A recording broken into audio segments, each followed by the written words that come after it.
Comment résoudre une équation exponentielle, deuxième partie.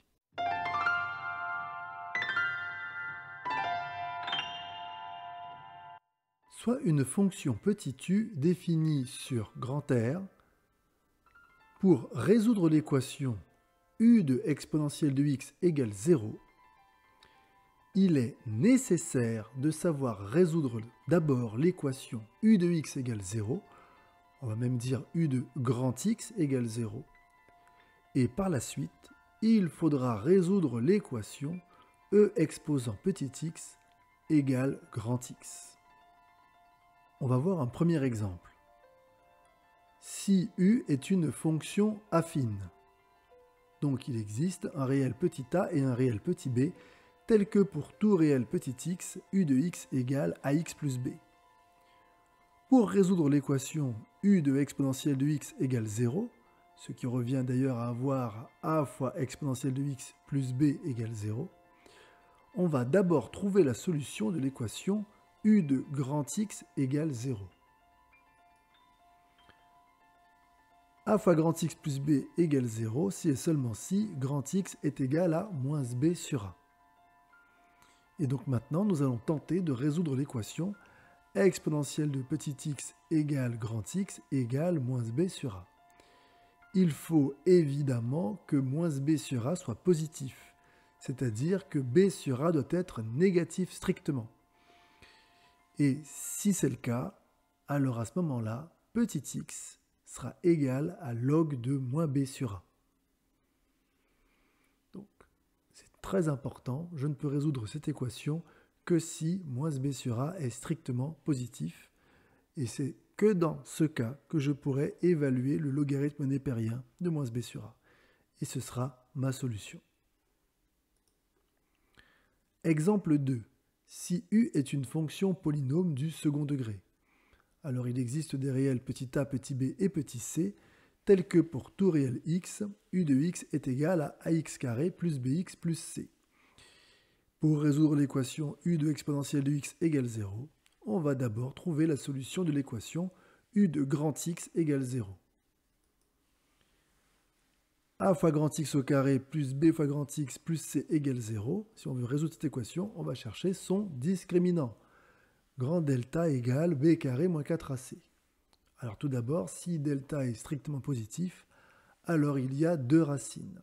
Grand x1 qui est égal à moins b plus racine de delta sur 2a, et grand x2 qui est égal à moins b moins racine de delta sur 2a. Et maintenant, nous allons tenter de résoudre les équations exponentielle de x égale grand x1 et exponentielle de x égale grand x2. Il faut évidemment que grand x1 soit strictement positif ou que grand x2 soit strictement positif afin d'aller plus loin. Et effectivement, si grand x1 est positif, alors petit x sera égal à logarithme népérien de grand x1.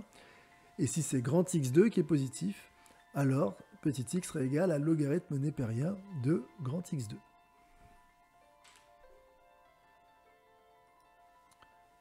Maintenant, si le discriminant égale 0, alors il y aura une racine double, grand x0 égale moins b sur 2a. Et nous allons évidemment à nouveau tenter de résoudre l'équation exponentielle de x égale grand x0, c'est-à-dire égale moins b sur 2a. Et il faut évidemment que x0, qui est égal à moins b sur 2a, soit strictement positif. Donc que b sur 2a soit négatif. Et dans ce cas, on aura petit x, donc la solution de notre équation, petit x sera égal à log de x0, c'est-à-dire log de moins b sur 2a. Seulement si x0 est strictement positif. Troisième cas, si le discriminant est négatif, il n'y aura évidemment aucune solution à cette équation. Exemple 3. Si u est une fonction polynôme de degré n supérieure à 2 sous forme factorisée, d'où il existe un réel petit a différent de 0 et n nombres réels notés R indice i, pour i antinaturel bien sûr, tel que pour tout x réel, u de x est égal à a facteur de x moins R1, facteur de x moins R2, facteur de x moins R3, etc. jusqu'à facteur de x moins R indice n.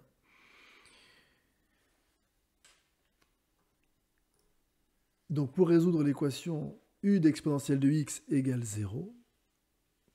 On va donc, encore une fois, trouver la solution de l'équation u de grand X égale 0. Au passage, ça devient ce qu'on appelle une équation produit. Hein. A facteur de x moins R1, facteur de x moins R2, facteur de grand X moins R3, facteur de etc. jusqu'à facteur de grand X moins R1 10 n égale 0 est une équation produit. Et nous le savons, un produit de facteurs est nul si et seulement si au moins l'un des facteurs est nul. On en dira donc que x moins R1 égale 0, ou que x moins R2 égale 0, ou que x moins R3 égale 0, etc., ou que x moins R1 10 n égale 0. Soit x égale R1, ou x égale R2, ou x égale R3, ou etc., jusqu'à ou x égale R1 10 n. Et donc, une fois qu'on a fait cette étape-là, nous allons tenter de résoudre l'équation exponentielle de x égale x, c'est-à-dire égale RI. Et s'il existe ne serait-ce qu'un seul entier naturel i tel que R indice i est strictement positif, alors la solution donc de notre équation sera x égale log de R indice i. Alors évidemment, à chaque fois qu'il y aura un indice i, il y aura une solution. Donc il peut y avoir de 0 solutions jusqu'à n solutions. D'accord, ça peut être 0 ou 1 ou 2 ou 3 ou 4, etc. jusqu'à n solutions pour cette équation-là. D'accord ? Donc voilà, c'est tout pour aujourd'hui et c'est tout court. Hein, c'est tout pour donc ce défi 30 jours que nous nous sommes fixés. Nous voulions vous accompagner donc pendant 30 jours pour vous aider à vous préparer au bac. En espérant que nos conseils vous ont été utiles et que vous puissiez réussir.